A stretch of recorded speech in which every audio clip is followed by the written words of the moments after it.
All right, so David, we're talking about co-regulation. Right. And it begins, actually begins in the womb a little bit and continues, right? The talking, the voice, the hearing the mother. Right. Something gets downloaded Right. in the mother's right brain to the baby's right brain. Right. But then once the baby's born, what we're seeing on the screen here, this process is what builds the regulatory mechanisms, as we call it. Called co-regulation. Co-regulation. There's no such thing as self-regulatory circuits. They're the neural circuits through relationship creates co-regulatory circuits. And so we're wired for relationship. And this is stunning in the initial co-regulatory experience between a mother and child.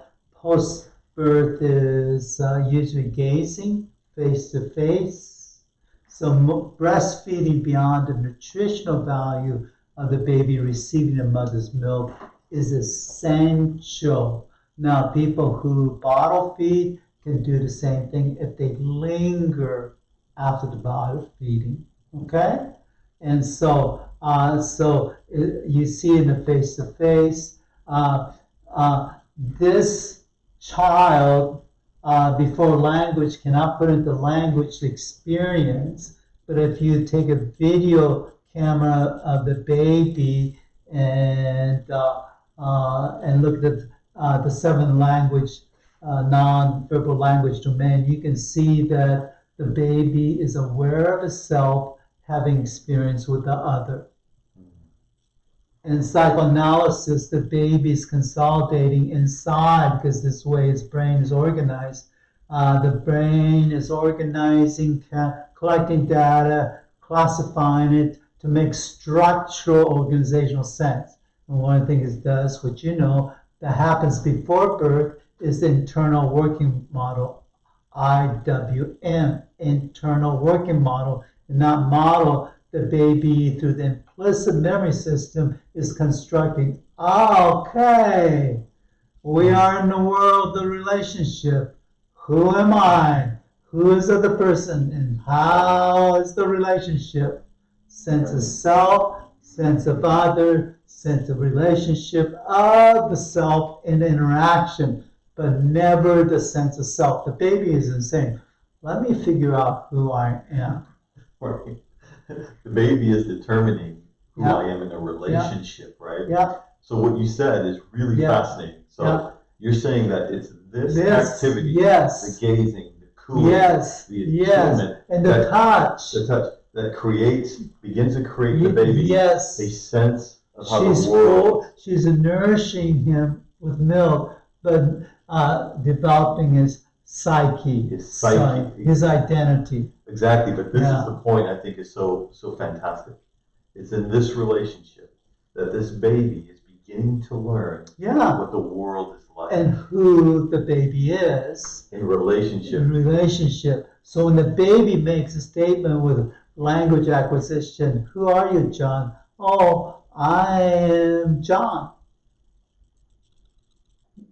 What the baby's saying, I am John because Mom and I have interacted and she sees me as John.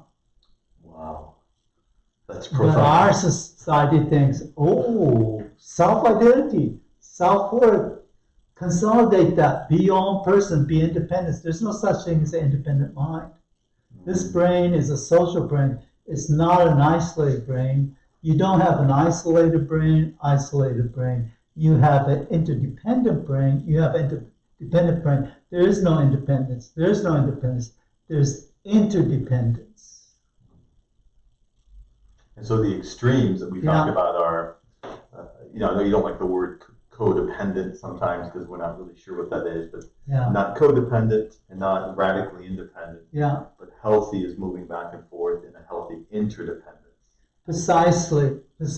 And since I'm theologically trained, because I went to graduate schools, theology were taught a very ancient interpretive science called hermeneutics, the science and art of interpretation, and the subset of that, which we call exegesis, which is the actual way of taking a look at a sacred text and interpreting a sacred text. In this dynamic, the text is the other, is mom, and I'm the babe.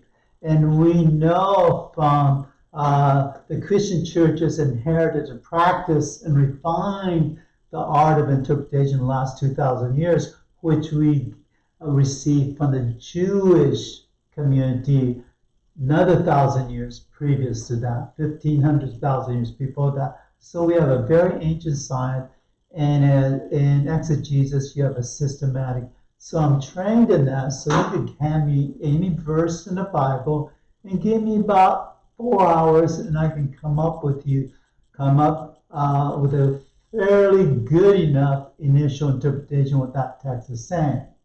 Okay? Now, St. Paul in 1 Corinthians 13, the love chapters, the love is, and people love that. I love that.